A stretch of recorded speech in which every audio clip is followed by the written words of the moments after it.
Bab 369. Celestial Eternal Andarun menerobos Mahatma. 1. Seketika, hal itu membuatnya merasa ada yang janggal. Aku sudah melihat seranganmu sebelumnya, sekarang giliranmu melihat seranganku. Suara enteng Devan terdengar. Saat berikutnya, dia juga meluncurkan telapak tangan mengenai Mahatma Augur. Tubuh Mahatma Augur langsung berubah menjadi kabut darah. Ditampar sampai mati oleh Devan. Melihat pemandangan ini, semua orang tercengang. Mereka semua mengucek mata. Mereka pikir sedang berhalusinasi. Mahatma Bintang 2 langsung diubah menjadi kabut darah seketika. Ini asli atau palsu? Kasihan Mahatma Augur, itu adalah serangan pertamanya sesudah menembus Bintang 2. Dia dipukul hingga menjadi kabut darah. Dan Sira sekarang malah membeku di tempat. Dia dari tadi memohon kakeknya supaya tidak membunuh Devan. Tak disangka, malah Devan yang membunuh kakeknya hanya dengan satu serangan telapak tangan. Butuh waktu lama untuk sadar. Dia menjerit pilu, "Kakek!" Sira langsung berlari ke arah Mahatma Augur dengan panik. Tepatnya, ke arah kabut darah yang muncrat dari Mahatma Augur. Dia ingin menangkap sesuatu, tetapi tidak dapat menangkap apapun. Devan benar-benar membunuh Mahatma Augur. Cepat lari, atau kita akan mati. Pada saat ini, orang-orang klan Drohi akhirnya bereaksi dan mulai melarikan diri dengan panik. Termasuk master tingkat Celestial Eternal juga ikut kabur. Mahatma Bintang 2 saja langsung terbunuh. Apalagi mereka di depan Devan, bukankah mereka seperti anak ayam? "Scarlet!" teriak Devan. Tidak ada penanda malaikat sekarang. Jika orang-orang ini melarikan diri, Devan pasti tidak akan bisa menghentikan mereka sendirian. Namun berbeda dengan adanya Scarlet. Scarlet saat ini adalah Celestial Eternal Bintang 8. Kelang. Scarlet menghunus pedangnya dan langsung membunuh anggota klan Drohi. Puff. Celestial Eternal Bintang 8 sungguh mengerikan. Bisa membunuh banyak orang secara instan. Dan Scarlet memiliki teknik tubuh lunak, bahkan Celestial Eternal Bintang 9 bukan lagi ancaman bagi dia. Hanya master setingkat Mahatma yang bisa menyakitinya. Dan Mahatma di tim ini baru saja dibunuh Devan. Devan juga ikut dalam pertempuran. Ini seperti pembantaian sepihak. Hanya dalam beberapa menit ratusan anggota klan Drohi tewas di tempat. Termasuk para Celestial Eternal. Hanya menyisakan Sira yang linglung, berdiri sendirian di depan mayat yang tak terhitung jumlahnya. "Devan, kenapa kamu kejam sekali? Sekalipun klan Drohi salah, tapi tidak semua orang ikut dalam pembantaian klan Sone. Kenapa kamu membunuh mereka semua?" Sira menangis terseduh-seduh. "Aku kejam. Apa kamu pikir kalian tidak kejam? Bagaimana dengan para sentinel? Bukankah kalian juga membunuh mereka begitu saja?" ucap Devan dingin. "Tapi mereka..." Sira ingin mengatakan sesuatu, tapi tidak bisa. "Kamu mau bilang kalau mereka bukan manusia kan?" ucap Devan geli. Sira menggigit bibirnya erat-erat. Sira sangat ingin mengatakan bahwa sentinel itu sama sekali bukan manusia. Tapi sejak dia ditangkap, dia tahu meski mereka bukan manusia, tapi mereka juga makhluk cerdas. Devan mengabaikan Sira. Langsung masukkan semua batu tera dan formasi yang diperoleh klan Drohi ke dalam kantong harta karun. Ada lebih dari 10.000 batu tera. Tapi sudah ada sekitar 50.000 batu tera yang diserap oleh Mahatma Augur. Kalau tidak, kali ini Devan akan kaya raya. Sesudah mencari hasil jarahan, Devan langsung pergi bersama Scarlet. Di puncak tambang batu tera. "Haha. Aku akhirnya berhasil menembus level Mahatma Bintang 3. Sesudah menyerap batu tera siang dan malam, Celestial Eternal Andarun akhirnya berhasil menembus level Mahatma Bintang 3. Dan masih banyak batu tera di bawahnya. Dia sebenarnya bisa menggunakan tambang batu tera ini untuk menembus alam di atas Mahatma. Tapi, dia sudah tidak tahan. Selama periode ini, dia menyerap terlalu banyak batu tera. Hampir setiap detik digunakan untuk menyerap. Dia sudah sedikit bosan. Terlebih lagi, kekuatannya sudah meningkat banyak. Rasanya kalau dia terus berkembang seperti ini, tubuhnya akan meledak. Itu nanti akan merusak pelatihannya. Lagi pula, dia sudah berlatih sebelumnya. Sekarang, jika terus di sini memang bisa meningkatkan pelatihan. Tapi bagaimana jika tidak ada lagi batu tera di masa depan? Oleh karena itu, ia merasa harus keluar dan melakukan beberapa aktivitas. Membunuh Devan dulu. Entah bagaimana ekspresi Devan saat melihat dia sebagai Mahatma Bintang 3. Devan pasti akan menyesal datang ke alam rahasia ini. Huaaaa. Dalam perjalanan, Celestial Eternal Andarun bertemu dengan binatang aneh dewasa tingkat 4. Binatang kuno bertanduk badak. Kalau sebelumnya dia bertemu binatang aneh tingkat 4 sendirian, dia mungkin akan kabur. Tapi sekarang, tidak perlu melarikan diri sama sekali. Dia segera mendatangi leluhur binatang aneh bercula badak itu. Satu pukulan mengenai kula di kepala badak yang memiliki pertahanan terkuat. Boom! Energi yang mengerikan keluar seperti ledakan gunung berapi. Langsung menghancurkan kula leluhur badak, sekaligus menghancurkan kepala leluhur badak. Leluhur badak itu mati seketika. Bagus sekali, luar biasa. Celestial Eternal Andarun terbang dengan gembira. Dulu, dibutuhkan sekelompok Celestial Eternals untuk membunuh binatang aneh tingkat 4. Tapi sekarang dia bisa membunuhnya hanya dengan tangan kosong.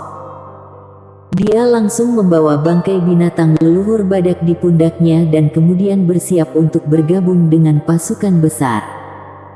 Devan, siapkan lehermu dan tunggu aku memenggal kepalamu. Celestial Eternal Andarun sedang dalam suasana hati yang baik. Sekitar beberapa jam kemudian, dia bertemu dengan pasukan besar klan Drohi. Semua orang kaget saat melihat mayat binatang aneh tingkat 4 yang dibawa Celestial Eternal Andarun. Ini binatang aneh tingkat 4, Andarun, bagaimana kamu bisa membunuhnya? Tanya Celestial Eternal Bintang 5. Dulu Andarun hanyalah seorang Celestial Eternal Bintang 4. Tidak mungkin membunuh binatang aneh tingkat keempat. Kalian tidak perlu khawatir. Celestial Eternal Andarun tidak mengatakan bahwa dia sudah mencapai tingkat Mahatma. Lagi pula, begitu dia mengungkapkan tingkat pelatihannya, mereka akan bisa menebak kalau dia sudah menemukan tambang batu tera. Menurut aturan klan, siapapun yang tidak melaporkan tambang batu tera akan dihukum mati.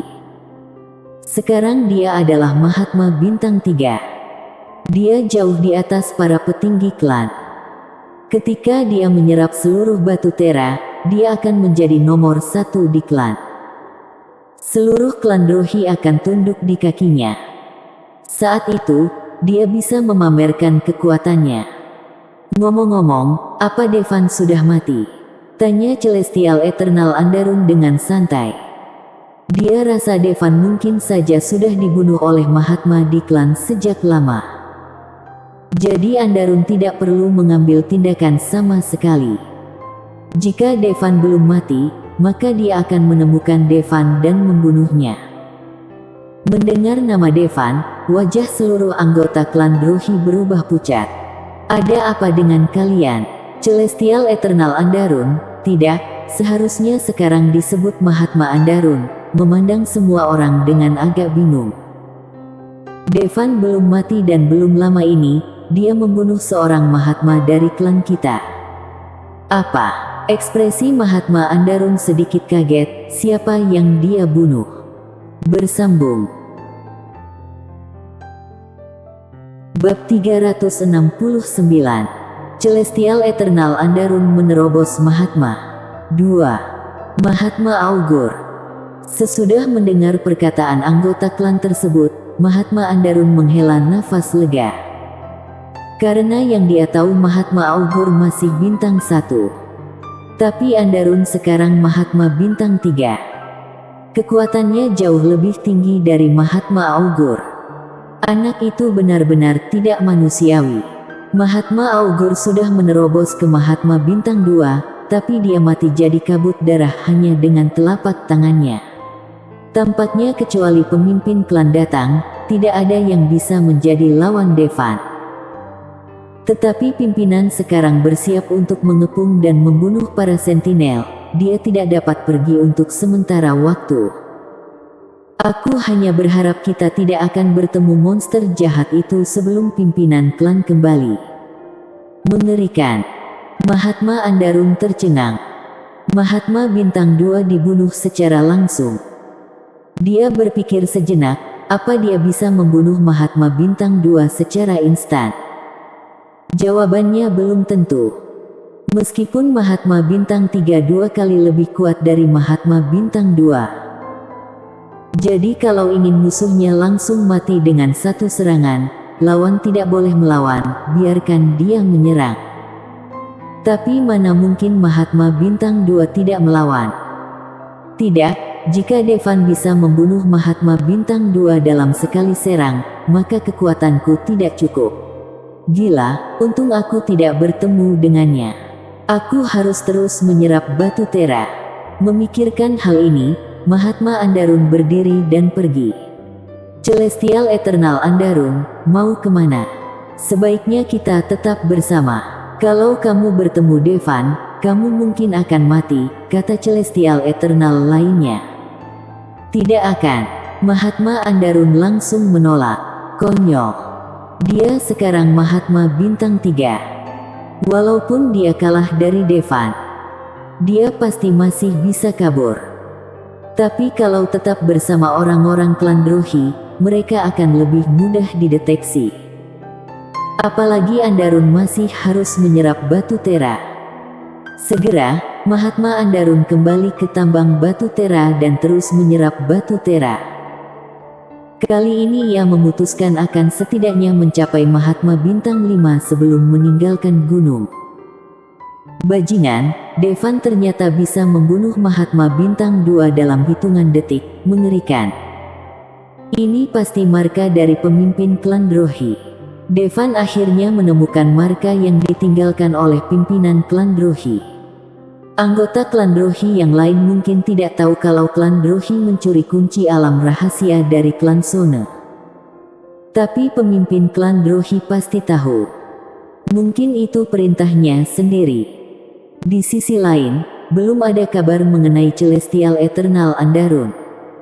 Devan bertemu beberapa kelompok anggota klan Drohi, tapi mereka semua bilang belum pernah melihat Andarun. Dia pasti tahu Devan sedang membantai di alam rahasia, makanya dia bersembunyi. Devan tidak terburu-buru, Andarun bisa lolos kali ini, tapi nanti dia pasti tidak akan lolos. Target saat ini temukan pemimpin klan Drohi dan bunuh dia. Sekarang, dia sudah melihat kekuatan tempur setingkat Mahatma. Tidak seberapa. Oleh karena itu, Devan tidak ingin membuang waktu lagi. Pada saat yang sama, Altair memimpin ribuan anggota klan mengepung tempat berkumpulnya sentinel. Setidaknya ada ratusan atau ribuan sentinel di tempat ini. Ini seharusnya menjadi gelombang sentinel terbesar yang mereka temui sejauh ini. Seluruh anggota klan Drohi tenggelam dalam kegembiraan mendapatkan batu tera. Namun mereka tidak menyangka bahwa batu tera hanyalah harta paling rendah di alam rahasia ini. Harta yang sebenarnya adalah formasi. Bukan jenis formasi yang bagus, tapi cara membuat formasi. Metode pembuatan formasi ada di tangan sentinel ini. Dari ribuan sentinel di camp ini, pasti ada sentinel yang menguasai cara pembuatan formasi. Akan sangat bagus jika dia bisa ditangkap untuk membuat formasi bagi klan Drohi. Batu Tera jika diserap dapat meningkatkan kekuatan prajurit Celestial Omega bintang rendah. Namun kalau dijadikan formasi bisa membunuh Celestial Eternal. Beberapa Batu Tera, atau bahkan Batu Tera tingkat atas, mungkin bisa membunuh Master Mahatma. Coba bayangkan, jika nantinya klan Drohi mengatur serangan mereka di sekitar formasi. Mungkin bahkan keluarga kerajaan tingkat 9 akan kesulitan menembus pertahanan mereka. Oleh karena itu, mendapatkan sentinel ini lebih bermanfaat daripada mengumpulkan Batu Tera. Terlebih lagi, sentinel ini tinggal di alam rahasia sejak lama. Mungkin mereka tahu di mana letak tambang Batu Tera. Sesudah tambang Batu Tera ditemukan, klan Drohi akan berkembang pesat. Tidak hanya bisa digunakan oleh klan sendiri, tapi juga bisa dijual. Tapi tentu saja tidak mudah mengalahkan ribuan sentinel ini. Terutama formasi mereka cukup sakti. Sebelum klan Drohi, sebuah tim eksplorasi secara tidak sengaja masuk ke dalam perangkap formasi. Ratusan orang tewas seketika akibat jebakan formasi. Termasuk 2 Celestial Eternal bintang 3. Tapi Altair adalah Mahatma bintang 7. Selain itu, ia mendatangkan ribuan elit klan Drohi. Mengalahkan ribuan sentinel ini tidak akan sulit. Tentu saja mudah untuk dibunuh, tapi lebih sulit untuk menangkap mereka hidup-hidup. Dia sudah mencobanya. Tapi sentinel ini sangat kuat dan tidak mau menyerah, mereka lebih memilih mati dalam pertempuran. Di kamp sentinel, semua sentinel sudah berkumpul. Jelas sekali, mereka bukannya tidak menyadarinya sama sekali. Mereka sudah mendeteksi adanya pergerakan manusia. Sebuah tim yang terdiri dari 1000 orang ada di sekitar dan mengepung kamp mereka. Manusia terkutuk merampok sumber daya kita dan memburu anggota suku kita. Hari ini, kita akan bertarung sampai mati melawan mereka. Kita tidak akan pernah mundur meskipun kita semua akan mati, kata seorang pemimpin wanita sentinel yang memakai banyak dekorasi dari tulang binatang aneh sambil mengangkat busur dan anak panahnya sambil berbicara dalam bahasa sentinel. Sentinel wanita ini tidak terlalu tinggi. Tingginya hanya 1,9 meter, wajahnya sangat halus, dengan kulit biru dan mata besar, dia terlihat lebih cantik di antara para sentinel. Namun bukan berarti dia lemah. Sebaliknya, dia sangat kuat. Dia satu-satunya orang di sentinel yang bisa membuat formasi panah tingkat 3. Meski formasi panah otomatis sangat ampuh, namun tidak mudah untuk membuatnya. Di sentinel, bahkan prajurit pria terkuat pun hanya bisa membuat formasi panah tingkat 2. Oleh karena itu, wanita ini yang jadi pemimpin. Persen tanda pagar. Sentinel merespons dalam bahasa sentinel. Jelas, ini bukan pertama kalinya mereka bertemu dengan penyusup.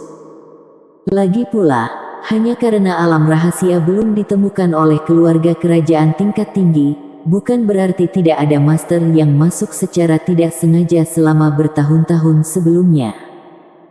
Berkali-kali sebelumnya, mereka sudah mengalahkan para penyusup. Tapi kali ini berbeda. Para penjajah kali ini jumlahnya sangat banyak. Terlebih lagi, mereka semua kuat, membuat mereka susah dikalahkan. Namun para sentinel juga melakukan banyak persiapan, membuat jebakan formasi dan menjaga formasi. Dan akhirnya, pertempuran dimulai. Altair mengeluarkan perintah untuk menyerang. Ingat, cobalah tangkap mereka hidup-hidup. Namun, hanya dalam jarak 1000 meter dari kamp, mereka menemukan jebakan formasi. Puff! Master klan Drohi yang tak terhitung jumlahnya hancur berkeping-keping oleh cahaya yang tiba-tiba keluar dari tanah. Gunakan alat untuk mendeteksi lokasi formasi. Altair segera memerintahkan. Jelas dia sudah siap. Klan Drohi segera mulai membuang pohon-pohon tumbang di sekitarnya untuk menghindari jebakan formasi. Manusia sialan. Wajah pemimpin perempuan itu penuh amarah. Tanpa diduga, jebakan formasi yang dia buat dengan hati-hati hanya membunuh kurang dari 100 orang musuhnya. Jelas sekali, Sentinel kalah jauh dengan manusia dalam hal kecerdikan. Meski formasi sangat kuat, tapi kekurangannya juga terlihat jelas. Selama musuhnya cerdik, dia masih bisa menghindar. Mulailah jaga formasi. Pemimpin perempuan itu memerintahkan. Tiba-tiba, seluruh kamp diselimuti lapisan lingkaran cahaya biru tua. Itu adalah formasi perisai. Jangan sia-siakan kekuatan kalian. Fokuskan semua kekuatan serangan pada satu titik dan serang. Altair memerintahkan Master Klan Drohi untuk memecahkan perisai dengan seluruh kekuatannya. Bersambung.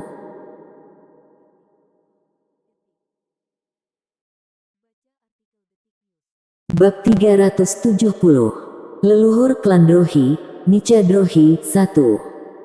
Di bawah serangan Mahatma Bintang 7 Altair dan Celestial Eternals yang tak terhitung jumlahnya, formasi pertahanan dengan cepat ditembus. Klan Drohi dalam jumlah yang banyak berdatangan ke kamp Sentinel. Bertahan sekuat tenaga. Pemimpin perempuan Sentinel mengangkat busur panjangnya dan memerintahkan anggota sukunya untuk melawan. Sekarang formasi pertahanan sudah gagal, mereka hanya bisa menghadapi musuh secara langsung. Jika diberikan waktu yang cukup, mereka juga dapat membuat lebih banyak formasi untuk menahan serangan para manusia. Tapi waktunya terlalu singkat, hanya bisa memasang formasi jebakan dan pertahanan.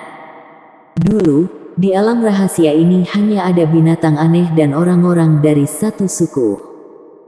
Mereka tidak membutuhkan banyak formasi bertahan sama sekali. Jadi kedatangan manusia ini membuat mereka tidak siap. Tak lama kemudian, prajurit Klan Drohi bertempur dengan Sentinel. Sentinel di kamp ini masih sangat kuat. Ada banyak Sentinel yang bisa menggunakan formasi panah. Anak panah yang ditembakkan dari formasi bahkan dapat membunuh Celestial Eternal. Terutama pemimpinnya, Sentinel perempuan, panah di tangannya bahkan lebih kuat. Banyak anggota Klan Drohi yang mati terkena panah. Namun, para manusia masih lebih kuat. Terutama Mahatma Altair Bintang 7. Kekuatannya benar-benar menghancurkan para Sentinel. Dia bisa menahan panah dari Sentinel perempuan. Segera, sangat banyak Sentinel yang sudah jatuh ke tangannya. Tapi Klan Drohi tidak membunuh mereka. Sebaliknya, hanya memotong tendon saraf di tangan dan kaki mereka. Para Sentinel ini mengandalkan kekuatan fisik untuk bertarung. Memotong tendon di tangan dan kaki mereka adalah cara tercepat untuk membuat mereka lumpuh. Kemudian mereka dimasukkan ke dalam kandang yang dibawa oleh Klan Drohi. Mata Sentinel perempuan itu berkaca-kaca. Dia dengan cepat menarik tali busur. Membunuh Klan Drohi dengan gila-gilaan. Sayangnya, kekuatannya terbatas. Selain itu, Master tingkat Celestial Eternal tahu anak panahnya sangat kuat dan sudah mengambil tindakan pencegahan. Mereka tidak akan berhadapan langsung dengannya sama sekali. Jika memang tidak ada cara untuk menghindar, Altair yang akan melindungi. Bukanlah tugas yang mudah untuk dia memanah para Celestial Eternal. Namun dengan adanya pemimpin perempuan Sentinel, ancamannya juga besar. Celestial Eternal bisa saja terbunuh. Itu pasti pemimpin para Sentinel, aku akan menghadapi dia. Altair menyipitkan matanya dan berkata kepada Celestial Eternals lainnya. Prinsip menjatuhkan pemimpin untuk menjatuhkan seluruh kawanan, mereka terapkan. Altair bergerak sangat cepat dan muncul di depan pemimpin wanita Sentinel dalam sekejap.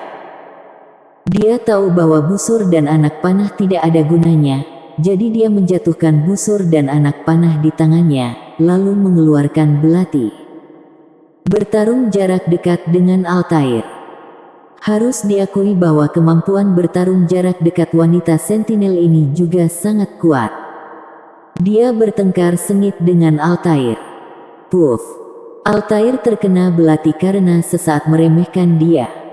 Ada luka di wajahnya dan darah mengalir keluar. Huff! Altair sangat marah dan langsung mengumpulkan sejumlah energi untuk menembak pemimpin wanita sentinel dari kejauhan. Dengan begini, sekuat apapun serangannya, akan sia-sia jika tidak bisa mendekati Altair. Sentinel wanita itu langsung tercengang melihat gelombang udara yang kuat. Namun kebugaran fisiknya jelas sangat luar biasa. Dia ditampar Mahatma Bintang 7, tapi dia tidak terluka sama sekali. Tentu Altair sengaja melakukan ini. Lagi pula, yang dia inginkan adalah menangkap pemimpin sentinel ini hidup-hidup. Aku tidak menyangka sentinel wanita ini sangat cantik. Iya, entahlah apa rasanya akan sama seperti manusia. Seharusnya sama, toh, bentuk dan penampilan tubuh sangat mirip dengan manusia.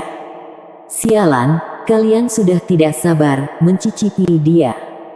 Dengan sentinel perempuan yang terpojok, ancaman pada semua Celestial Eternals sangat berkurang. Mereka bisa bertarung sambil mengobrol. Sentinel jantan sangat tinggi. Tingginya mencapai 2,45 meter.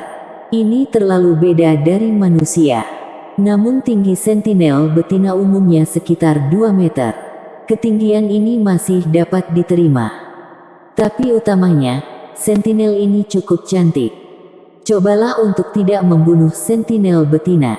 Jika kamu menjualnya di luar sana, pasti akan sangat terkenal. Seseorang mempunyai gagasan untuk sentinel perempuan ini. Bagi keluarga kerajaan milenium, khususnya keluarga kerajaan milenium yang sudah tingkat atas, mereka sudah mencicipi segala macam wanita cantik. Bisa dibilang sudah tidak terlalu tertarik dengan wanita. Tapi kalau sentinel betina ini bisa ditangkap, mungkin bisa menarik perhatian mereka.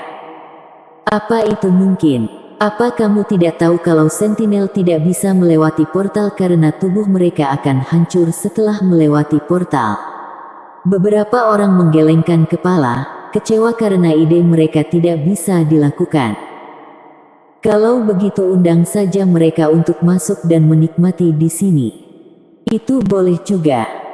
Sebenarnya sentinel laki-laki juga lumayan, mungkin banyak bos perempuan yang akan menyukainya.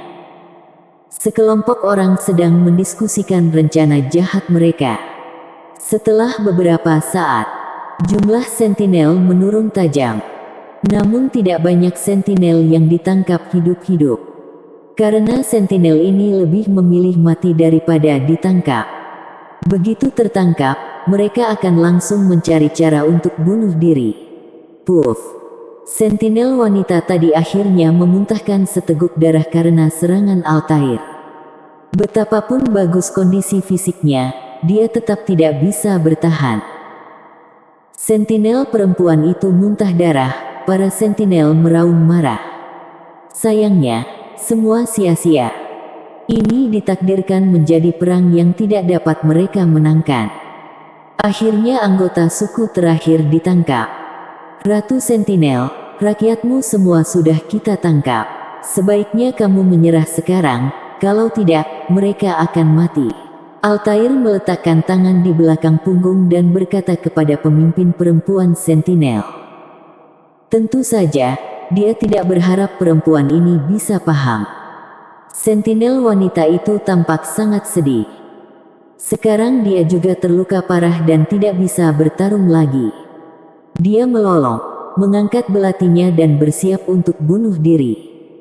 Karena kalau dia mati, dia tidak akan jatuh ke tangan manusia jahat ini. Namun, pada saat ini, dua sosok tiba-tiba datang. Kemudian, mulai membunuh orang-orang klan Drohi. Oh tidak, ini Devan. Wajah anggota klan Drohi tiba-tiba berubah pucat. Wah, Devan, aku tidak mencarimu, tapi kamu sendiri yang datang menemui aku. Wajah Altair sangat muram. Dia sudah tahu apa saja yang dilakukan Devan.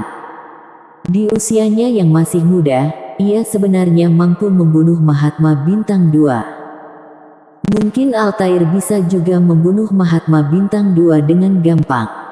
Wujud Altair berubah menjadi sambaran petir. Langsung menuju ke arah Devan. Tuan Armot, hati-hati. Scarlet langsung melindungi Devan. Bang! Altair memukul Scarlet dengan telapak tangannya. Scarlet terpental. Tapi Devan dengan cepat menangkapnya. Sebenarnya, Devan bukannya tidak tahu Altair akan datang. Tapi memang dia menunggu Altair datang. Bersambung. Bab 370. Leluhur klan Drohi, Nica Drohi 2. Devan hanya tidak menyangka Scarlet akan melindungi dia dari pukulan ini. Haf. Scarlet memuntahkan seteguk darah.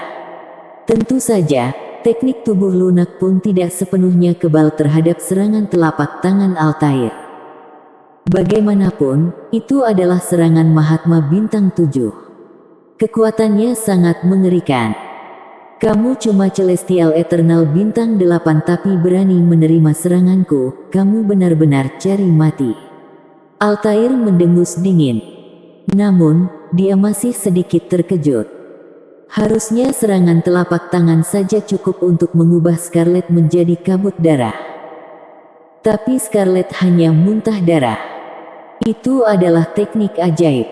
Jangan membuat keputusan sendiri. Kamu bunuh Master Celestial Eternal ke bawah dan serahkan sisanya padaku, kata Devan dengan suara yang dalam sambil memberi Scarlet pil yang dia ambil dari klan Drohi. Ya, Tuan Armot. Scarlet menelan ramuan itu, kemudian pergi memburu Master Celestial Eternal ke bawah. Sis. Saat ini, dua orang datang ke Altair. Ternyata, dua Mahatma. Satu Mahatma Bintang 4, satu Mahatma Bintang 5. Termasuk Altair, totalnya ada 3 Mahatma. Devan, ada 3 Mahatma di sini, kamu tidak akan bisa melarikan diri, kata Altair tajam. Devan tidak membuang waktu dan langsung menyerang. Cari mati. 3 Mahatma menyerang Devan secara bersamaan. Dengan tekanan aura yang luar biasa. Orang-orang di sekitar segera menjauh. Karena takut terkena dampaknya. Ini adalah 3 Mahatma. Naga api pembunuh. Penjara ilusi pembunuhan. Jari langit dan bumi. Ketiga Mahatma semuanya tidak menunjukkan belas kasihan. Sejak awal, mereka langsung mengeluarkan teknik bela diri terkuat. Meski mereka merasa Devan bisa dibunuh dengan mudah, tapi mereka tetap menggunakan kekuatan penuh. Saat singa melawan kelinci, dia juga harus menggunakan seluruh kekuatannya. Terlebih lagi, Devan juga merupakan master tingkat Mahatma. Jika tidak ada lagi jalan keluar, apalagi yang bisa dia lakukan? Menghadapi kepungan 3 Mahatma, Devan mengeluarkan pedang batu langsung dari tas harta karun. Swish! Energi pedang yang menakutkan menyapu. Langsung memotong serangan Mahatma Bintang 4. Meski pedang batu tanpa sarungnya hampir seperti senjata Bintang 4. Tapi itu tergantung ada di tangan siapa. Di tangan Devan, senjata Bintang 1 pun bisa punya kekuatan yang mengerikan. Puff! Separuh tubuh Mahatma Bintang 4 terpotong. Langsung jatuh dari langit. Meskipun dia belum mati, tapi dia sebentar lagi mati. Kakak ketiga. Melihat pemandangan tersebut, mata Mahatma Bintang 5 tiba-tiba memerah. Mahatma yang baru saja dibunuh Devan adalah saudara kandungnya. Mati kau! Mahatma Bintang 5 meraung dan menyerang lebih ganas. Sayangnya, dia tidak bisa menahan serangan pedang batu. Kepalanya langsung dipenggal pedang. "Devan, kamu siapa?" Altair heran, wajahnya sedikit pucat. Dia tidak pernah membayangkan bahwa Devan benar-benar bisa membunuh Mahatma Bintang 5. Bahkan sepertinya dia yang Mahatma Bintang 7 masih bukan tandingan Devan. Dari mana monster ini berasal? Bahkan keluarga kerajaan tingkat 9 tidak punya kejeniusan yang seperti Devan. Sebuah pemikiran yang sangat menakutkan muncul di benaknya. Mungkinkah Devan berasal dari ketiga tempat itu? Alam rahasia Athenia, alam rahasia Nisan, alam rahasia di ujung barat.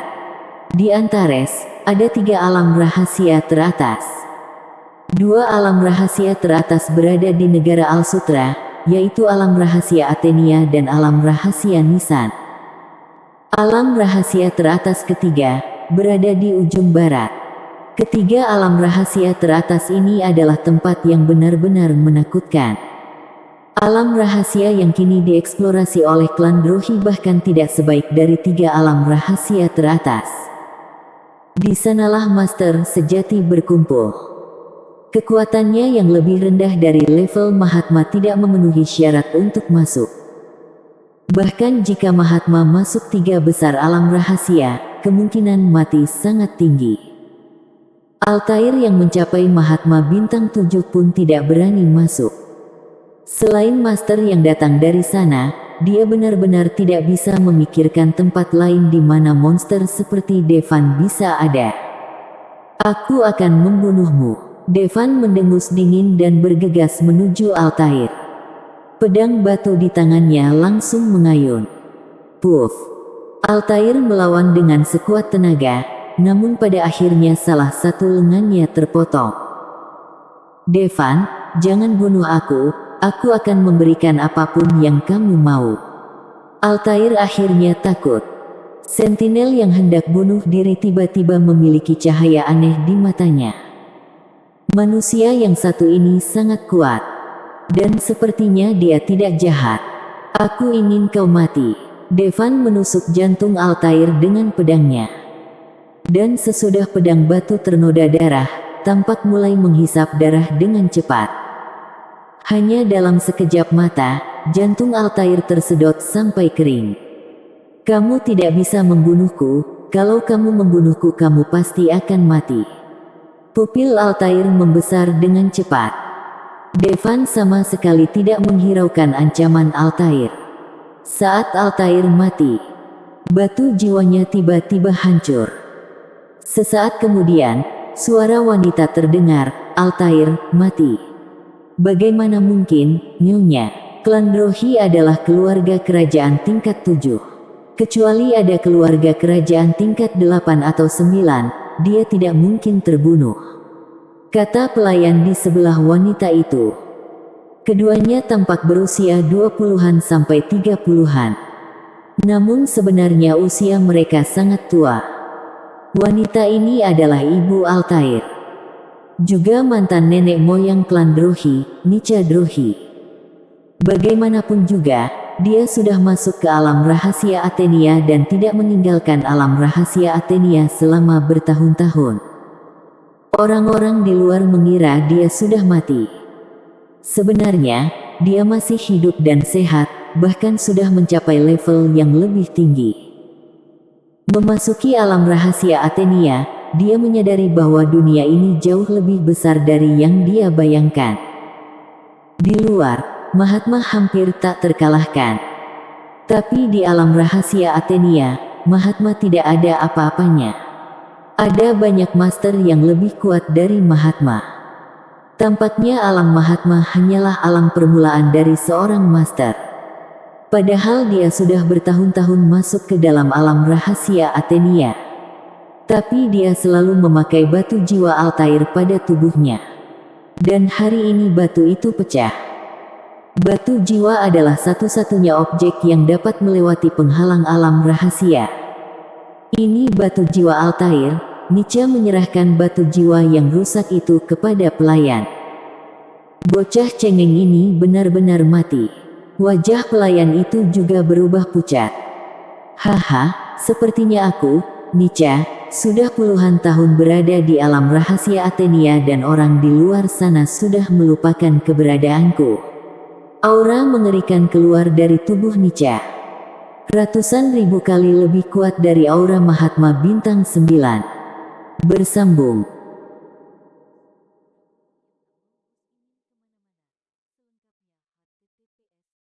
Bab 371. Pemimpin Sentinel ingin menikahi Devan. 1. Di kamp Sentinel, Devan dan Scarlet membantai seluruh anggota klan Drohi yang tersisa. Pada titik ini, klan Drohi, kecuali Sira dan Celestial Eternal Andarun pada dasarnya sudah dibantai. Evan, Scarlet, kumpulkan batu tera dan formasi, kata Devan pada Scarlet. Kemudian, dia mendatangi Sentinel yang dipenjara dan membuka semua penjara. Selain itu, coba menggunakan jarum emas 9 akhirat untuk melihat apa bisa menyembuhkan mereka. Devan hanya ingin mencoba. Bagaimanapun, Sentinel ini terlihat seperti manusia. Tapi bukan manusia. Mungkin metode pengobatan manusia tidak berhasil untuk mereka. Namun yang mengejutkan Devan, Sentinel ini pada dasarnya punya tubuh yang sama dengan manusia. Jarum emas 9 akhirat efektif. Sentinel yang sedang dirawat mulai berteriak kepada Devan dengan raut wajah marah, namun tak lama kemudian, mereka sadar bahwa luka di tubuh mereka sepertinya sudah sembuh. Manusia ini sepertinya sedang merawat mereka. 1, 2, 3. Devan merawat Sentinel satu persatu. Tentu saja, sebagian besar Sentinel tewas. Dan hanya sebagian kecil yang bisa diselamatkan. Sesudah menyembuhkan semua Sentinel yang masih hidup, Devan mendatangi Scarlet. Saat ini, Scarlet sudah mengumpulkan semua batu tera klan Drohi. Pasukan utama ini sebenarnya menyimpan lebih dari 70.000 batu tera. Setelah Altair mendapatkan batu tera, dia tidak menyerapnya. Karena kekuatan seperti dia tidak cukup hanya dengan 70.000 batu tera untuk naik ke Mahatma Bintang 8. Sebaiknya simpan saja dan berikan kepada orang lain. Tapi sayang sekali pada akhirnya jatuh ke tangan Devan. Dan ada ratusan formasi. Meski batu tera sebanyak itu tidak akan bisa meningkatkan kekuatan Devan. Namun, jika dia memberikan batu tera ini kepada kakak seniornya, Arsaya, dan Vexana, kekuatan mereka pasti akan meroket. Pada dasarnya, Devan dapat membangun keluarga kerajaan milenium sendiri. Inilah alam rahasia. Devan tidak membuang waktu dan langsung mengangkat tangannya dan memasukkan batu tera dan formasi ke dalam tas harta karunnya. Selain batu tera dan formasi, banyak juga mayat binatang aneh. Ada lebih dari 50 ekor. Klan Drohi sudah mengurus transportasi mereka dengan menyediakan banyak mobil besar. Devan memakai semuanya. Sesudah mengurus semua ini, dia membawa Scarlet dan bersiap untuk pergi. Dia tidak menjarah para Sentinel ini. Bagaimanapun, segala makhluk berhak untuk hidup dan Devan sudah mendapatkan cukup. Tunggu sebentar. Namun, saat itu juga, suara pemimpin perempuan Sentinel terdengar. Devan dan Scarlet kaget dan menatap pemimpin Sentinel perempuan itu dengan tak percaya. Dia bisa berbicara bahasa manusia atau bahasa Al-Sutra. Apa kamu tahu bahasa Al-Sutra? Devan terkejut. Ya, pemimpin perempuan Sentinel itu mengangguk. Hal ini mengejutkan Devan dan Scarlet. Sebenarnya, itu cukup normal jika dipikir-pikir. Alam rahasia ini berada di dalam negara Al-Sutra. Sebelum ditemukan oleh keluarga kerajaan milenium, ada juga master negara Al-Sutra yang tidak sengaja masuk. Sentinel juga dapat mempelajari bahasa negara Al-Sutra. Devan berjalan mendekat. Dia melihat ke arah Sentinel wanita, lalu berkata, "Kamu terluka parah, biarkan aku mengobatinya." Terima kasih. Pemimpin Sentinel sudah memutuskan bahwa meskipun laki-laki ini adalah manusia, tapi dia adalah manusia yang baik. Tidak semua manusia yang datang sebelumnya jahat. Devan sekali lagi menggunakan jarum emas 9 akhirat untuk merawat pemimpin wanita Sentinel. Nah, Maku, Camia, kamu siapa? Suara pemimpin Sentinel perempuan itu terdengar agak kaku, namun masih tetap bisa berkomunikasi. Namaku Devan dan dia Scarlet, jawab Devan. Saat Devan merawatnya, Camia menggunakan bahasa Sentinel dan mengatakan sesuatu kepada Sentinel. Sentinel mulai bergerak. Segera, Devan mengerti apa yang mereka lakukan. Mereka sebenarnya sudah menemukan banyak batu tera. 100.000 batu. Jelas sekali, pemimpin perempuan Sentinel tahu kalau Devan menginginkan batu tera. Sebenarnya, semua yang datang juga mengincar batu tera. Batu tera bisa membuat formasi. Namun Sentinel lebih memilih bertarung dengan kekuatan fisiknya sendiri. Oleh karena itu, batu tera tidak terlalu berguna bagi mereka. Melihat tumpukan batu tera, Devan sangat gembira. Tak disangka, kebaikannya kecilnya justru memberinya hasil yang begitu besar. Hingga kini, Devan sudah memiliki lebih dari 200.000 batu tera. Selain batu tera, dia juga dapat banyak formasi. Devan sudah menyembuhkan Camia dan para Sentinel sangat senang sehingga mereka mengangkat Devan dan melemparkannya ke udara. Saat ini, dia adalah pahlawan bagi para Sentinel. Sore harinya, Sentinel kembali mengadakan pesta api unggun. Mereka langsung memanggang binatang aneh. Makan daging binatang aneh dan minum susu fermentasi binatang aneh sungguh menyenangkan. Ternyata, manusia bisa saja hidup berdampingan secara harmonis dengan Sentinel. Siapa yang mau memulai perang jika mereka bisa hidup damai? Namun karena kendala bahasa, ketika manusia bertemu Sentinel saat memasuki alam rahasia, mereka langsung dibantai. Entah dibunuh oleh Sentinel, atau membunuh semua Sentinel. Kemudian menguasai alam rahasia dan mengambil semua sumber daya di alam rahasia. Devan dan Scarlet minum banyak. Tuan Armot, aku pusing sekali. Wajah Scarlet memerah dan seluruh tubuhnya gemetar. Jelas sekali, alkohol di susu fermentasi binatang aneh ini sangat tinggi dan sangat kuat. Bahkan Scarlet, yang adalah Celestial Eternal bintang 8, tidak dapat menahannya. Sebaliknya, Sentinel itu biasa saja. Mereka sudah terbiasa meminum susu fermentasi binatang aneh.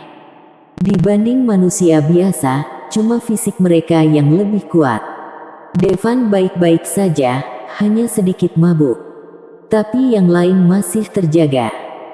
Kalau tidak, kurangi saja minumnya, kata Devan. Tidak, aku masih mau minum. Aku suka minum. Scarlet mengambil gelas lagi dan meminumnya. Meskipun dia tidak mengerti bahasa Sentinel ini, namun mereka cukup dekat dan relatif harmonis. Sentinel terus menuangkan minum untuknya dan dia masih tetap minum. Akhirnya, Scarlet pingsan dalam keadaan mabuk di atas meja.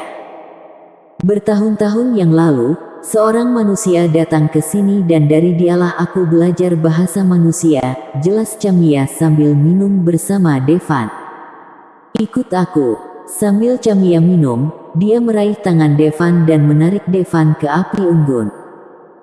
Lalu, dia melingkarkan tangannya di pinggang Devan dan mulai menari. Ini sebenarnya adalah dansa manusia. Tentunya hal ini juga pasti dia pelajari dari manusia. Melihat Sentinel perempuan di depannya yang hampir setinggi Regina, Devan pun merasa aneh. Bersambung. Bab 371. Pemimpin Sentinel ingin menikahi Devan. 2. Sentinel betina ini sebenarnya tidak jauh berbeda dengan manusia.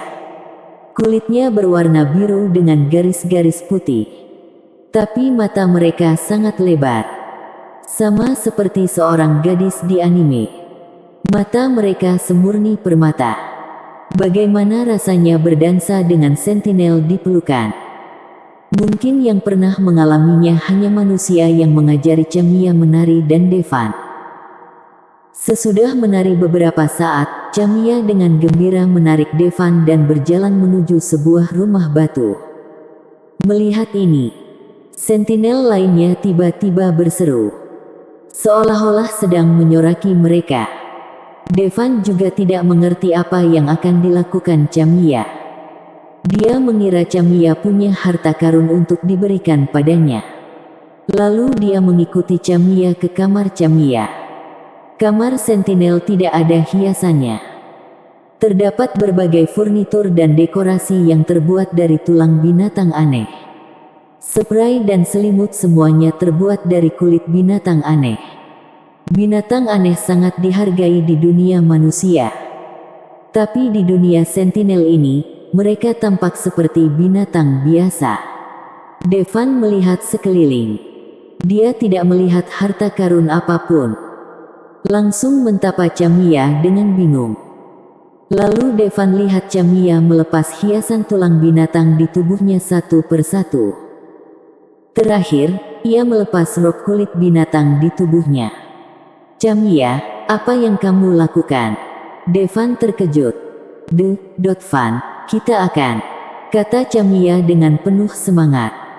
Devan menelan ludahnya ketika mendengar hal itu.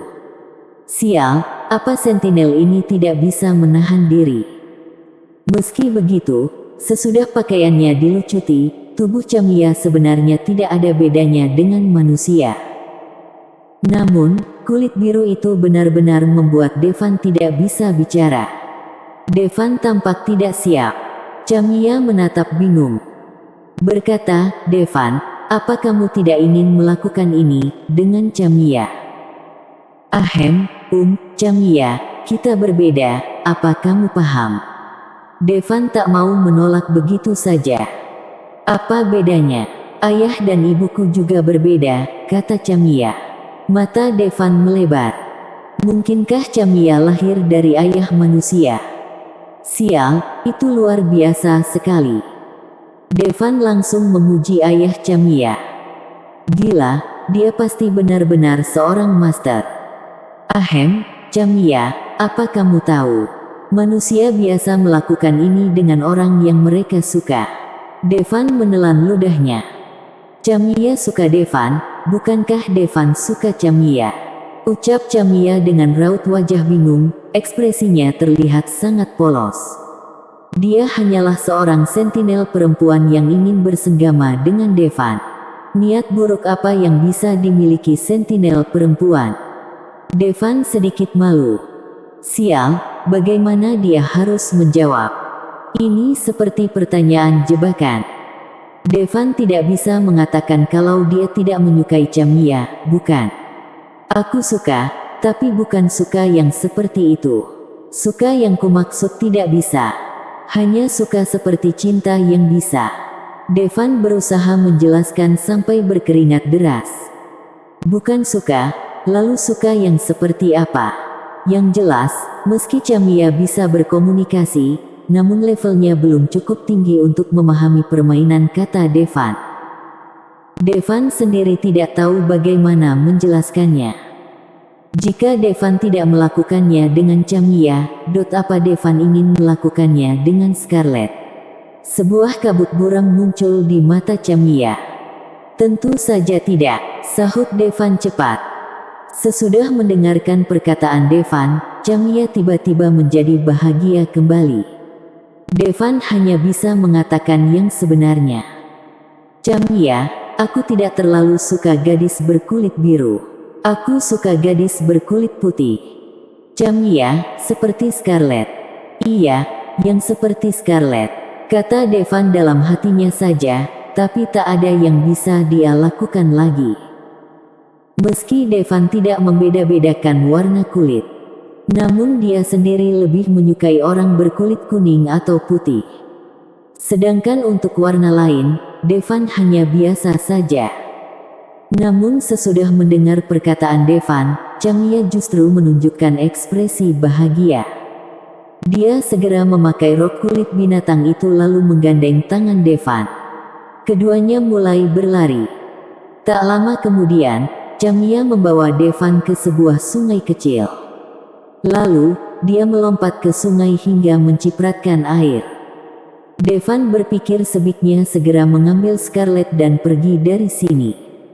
Kalau tidak, sentinel perempuan ini akan memaksa berhubungan seks dengannya.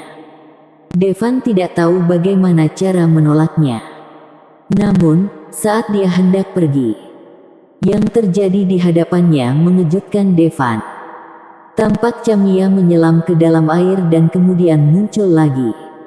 Dia mengusap wajahnya dengan tangan beberapa kali. Tiba-tiba warna biru menghilang dari wajahnya.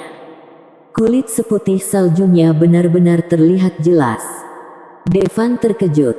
Apa yang sedang terjadi di sini? Changya dengan cepat mengusap tubuh dan tangannya.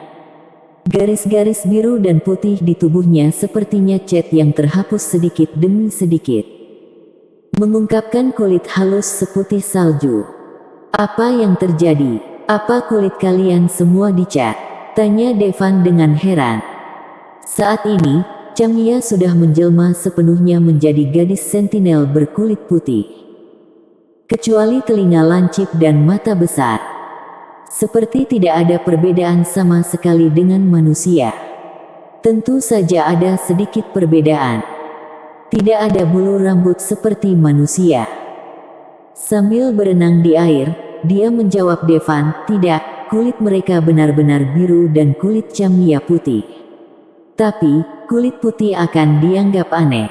Ibuku yang merawat aku sejak masih kecil, mengecat kulitku biru dan mengatakan kalau tidak boleh ada yang tahu kalau aku punya kulit putih. Jadi itu dia. Devan akhirnya mengerti. Changya adalah keturunan manusia. Dia mewarisi warna kulit ayahnya. Jadi, dia memiliki kulit putih. Tapi kulit putih akan dianggap spesies asing, jadi dia mengecat kulitnya dengan warna yang sama dengan sentinel lainnya. Jadi, maukah Devan melakukannya dengan Changya sekarang? Changya memandang Devan dengan gembira. Tadi Devan berkata tidak suka kulit biru, tapi sekarang Changya punya kulit putih, Devan tidak punya alasan lagi sekarang. Ah ini. Devan juga bingung. Apa yang harus dia lakukan?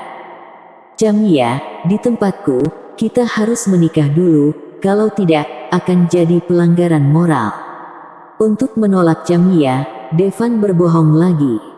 Menikah? Apa itu? Changya tampak bingung. Rupanya ayahnya tidak pernah menikah dengan ibunya. Itu hanya. Devan semakin berkeringat deras. Changya tahu, kalau begitu Changya akan menikah dengan Devan. Kata Changya gembira. Tidak bisa, aku sudah menikah. Devan benar-benar tidak tahu harus melakukan apa pada gadis lugu itu. Lagi pula, Devan bukan berasal dari alam rahasia. Kalaupun Devan datang ke alam rahasia, dia tidak akan sering ke sini. Terlebih lagi, di antara sentinel, ketika melakukan hal semacam itu, tidak ada pembatasan seperti moral manusia. Mereka bisa melakukannya kapanpun mereka ingin melakukannya. Devan tidak ingin Changya berselingkuh dengan banyak jantan lainnya. Devan merasa akan dikhianati oleh sentinel yang berkulit biru. Bersambung.